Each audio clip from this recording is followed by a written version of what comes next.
What's going on, ladies and gentlemen? It's Daniel, and welcome back to another video. We got a couple stories to discuss in today's NASCAR video.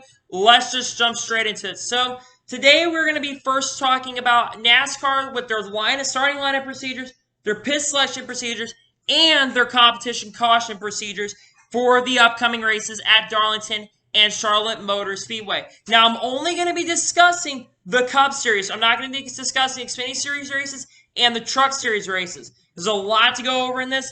Let's start off with the pit selections, at least for the Darlington race. The order will be based off on charter team owners' points, followed by open team owners' points. So whoever's first in owners' points, I can't remember who is that right now, will be the team that will get to choose first, and then we'll go to the number 36 drivers. Then the final four teams, which are the four open teams, will get to choose there. Here are the starting lineups are going to work, at least for the Darlington Cup race, the first one when we do return. Positions 1 through 12 are going to be a random draw for those charter teams. Same thing will go for 13 through 24, and then 25 through 36. Then positions 37 through 40 will be the open teams, will be in order of owners' points. So basically, you're going to get a random draw for the first 12 positions, and a random draw for the 13th through 24th on those people in those positions, owners' points, and then 23rd through 36 will go there, and then the final four positions, they will start last regardless if they have charter or not. So then on May 20th, here's how it's going to work. Positions 1 through 20 are going to be inverted, the top 20 positions. So whoever finishes 20th in race number 1 will actually start on the pole, followed by, and lap for whoever finishes first is going to start 20th. Positions 21 through 40 on that second race will be in finishing order, followed by new entries who enter the race. And there are some new entries who will be running that second race as well. On May 24th, the Coca-Cola 600 qualifying will be based off of the qualifying. So only time we are qualifying, it will be based off of qualifying. And then May 27th, similar to what is happening on May 20th, it will be an inverted starting lineup, followed by for the position 21 to 40, same thing in finishing order. Here's how also the competition caution procedures are going to work. Now, they haven't announced how the competition cautions are going to work for the other 3 Cup Series races or the other races, but for the May 17th race, the competition caution will come out on lap 30. And if fuel will be frozen, you'll be able to come down pit road, if I'm not mistaken, and you won't lose any positions. So basically, it won't be a live pit stop during that competition caution procedure.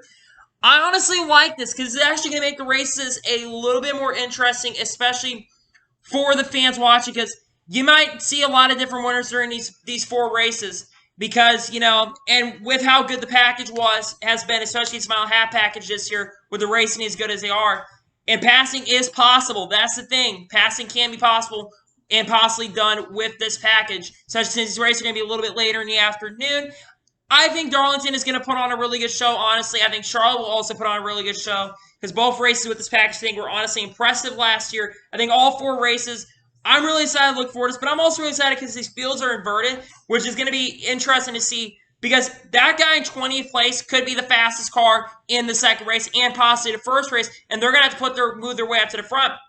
And the thing about this, it's going to be a lot less laps. So that's what makes this really interesting is there are going to be a lot less laps in the second races than the first races. So these guys that are farther in the back are going to have to work their way up through the field. And someone between 21st or 40th could end up winning the race too. Who really knows? But I like these changes. I think it's going to make the racing a lot more interesting. And I'm just excited that we get to see something really, really different for these races. And I just think it makes a lot more sense to do it this way because now the question is, whoever gets the pole, are they going to get locked into the race, into the clash next year? I don't think that's really relevant to this point, but I'm interested to see if that driver who gets the pole for the race is going to end up being locked into the clash. I'm wondering how they're going to do the clash next year. That's what I'm currently wondering at the moment. Or are they just going to have that be the start of the season? Who really knows? Because the 2020 schedule has not been released yet. But yeah, those are kind of the ideas of the competition caution, pick selections, and the starting lineups. Now we get into the next story. We are going to be talking about a continued story from yesterday's video. BJ McLeod Motorsports' team is looking into possibly running at least 15 Cup Series races this season. Todd Parrott is going to be the crew chief for this team, and they're at least going to run the next 4 races. So they're going to at least run the next 4 races. On top of that, they're going to possibly run another 11 races. Now, they have talked about running the full rest of 2020, but as of right now, their goal is to run at least 11 more races than the 4 currently they are running. And the reason for this, it is a lot cheaper to do this right now than it would have been if not for the COVID situation. This team it's going to be a lot easier for this team to do this whole thing because they don't have to travel everywhere. It's less money, and they have chassis that are available to them as well from Rick Ware, because they got their chassis from Rick Ware. For all organizations in general, it is a lot cheaper to get in the NASCAR right now because it is still expensive, don't get me wrong, but you're not spending as much money because, one, you're saying you're not qualifying in your practice, so you're already saving money there, and you're just not going to have as many pit stops in races because, again, at least for the other 2 races at Charlotte and Darlington, you're only probably going to have 3 or 4, maybe 5 pit stops altogether. So it makes a lot more sense why BJ McLeod Motorsports is going to attempt to run more races in 2020. I'm excited for this team because, in general, they have a long-term potential. They've gotten better over the years. When they started, they were not a major organization in the sport. But over the years, they have grown. I think long-term, this team can have a long-term potential. Now, like I said, I think BJ McLeod Motorsports could honestly get a top 35 this weekend with how good BJ McLeod is as a driver. Now, they are an open team, so they will not be able to, probably going to be starting, honestly, last in the race. Them and Tommy Baldwin race. I'm very interested to see how they're going to do as an organization for the rest of the year. And I'm just excited to see what BJ McLeod Motorsports is going to do this year.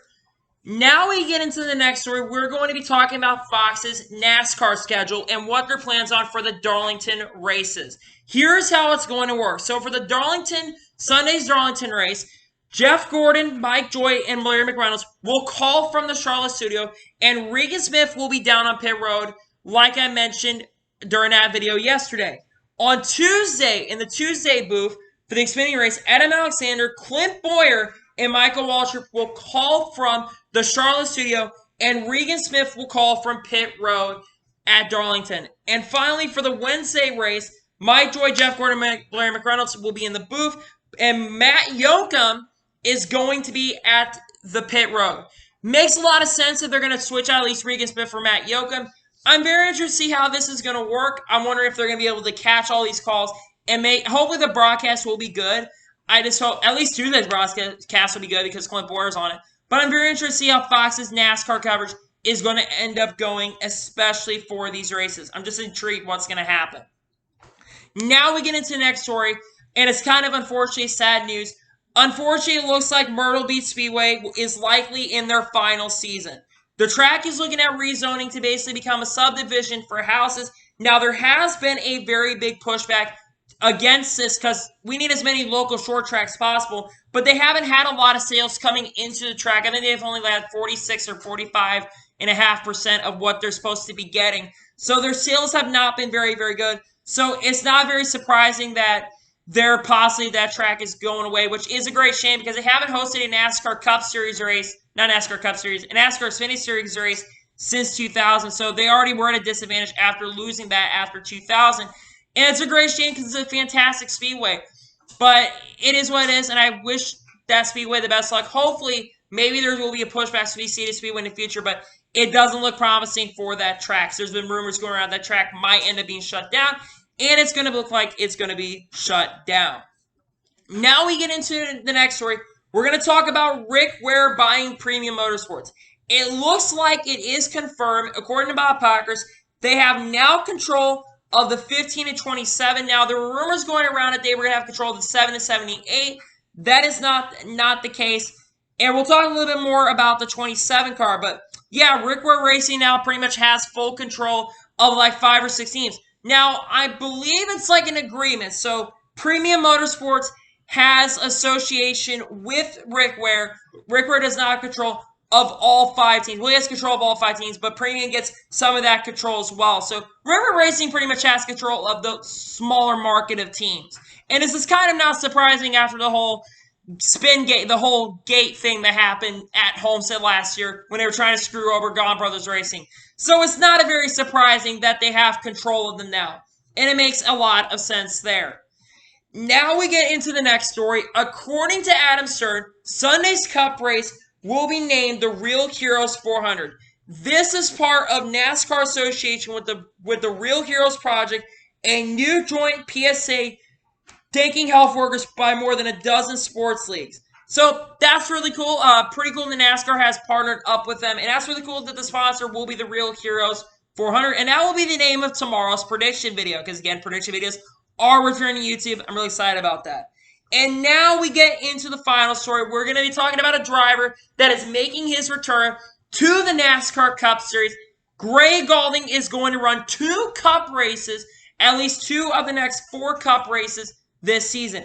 He is going to run this second Darlington race on May 20th, and he's going to run the Coca-Cola 600 as well. He will drive the number 27 Ford Mustang, and it will have Panini America on that car as well.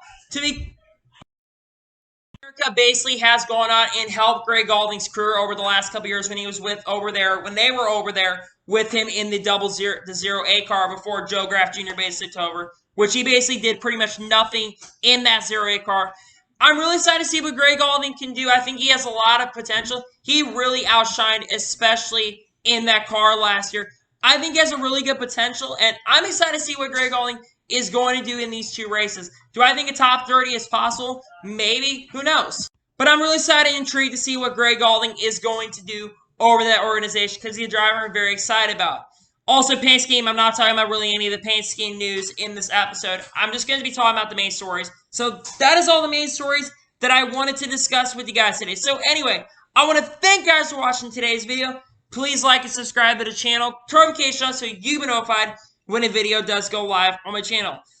Prediction videos are going to be back tomorrow. In tomorrow's predictions video, I will be explaining kind of how the prediction videos are going to go. Watch tomorrow's prediction video to see what is going to be going on with those. Anyway, I want to thank you guys for watching. Anyway, follow me on Twitter, Facebook, and Instagram. Link description below for that. And like I said, comment below your thoughts on today's video. What do you think of the pit spot stops, starting spot selections, all of that? Let me know in the comments below. What do you think of Gray Gaulding returning to NASCAR for the Cup Series? Let me know in the comments below. What do you think of Fox's NASCAR schedule? Let me know in the comments below. So anyway, I want to thank you guys for watching today's video, and I will see you guys next time. Take care, everybody.